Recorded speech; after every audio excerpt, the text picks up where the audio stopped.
આ 9 દાડા કરો, 9મે દાડે તમારી માતાજીને કોઈ આઠમે નિવેશ કરતું હોય છે, કોઈ નોમે કરતું હોય છે, કોઈ સાતમે કરતું હોય છે, પણ જે તમારું કરવટું ચાલતું હોય એ પ્રમાણે નિવેશ કરજો.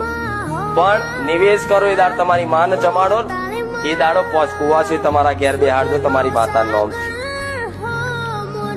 આટલું જે કીધું ને, ખાલી 9 દાડા આટલું મેં જે કીધું એટલું જો યથાવત નીતિ નિયમ મુજબ જે પાલન કરી લે, એના 12 મહિના ભક્તિ કરવાની જરૂર ના પડે એની ગેરંટી મારી. જેટલી 12 મહિના ભક્તિ ના કરવી પડે, દીવા ના કરવા પડે, ઓટોમેટિક એનું મન છે ને એવું એકદમ શુદ્ધ થઈ જાય કે બસ માતા સ્મરણ જ કર્યા કરે ઓટોમેટિક, બહાર હોય કે ગમે તો હોય.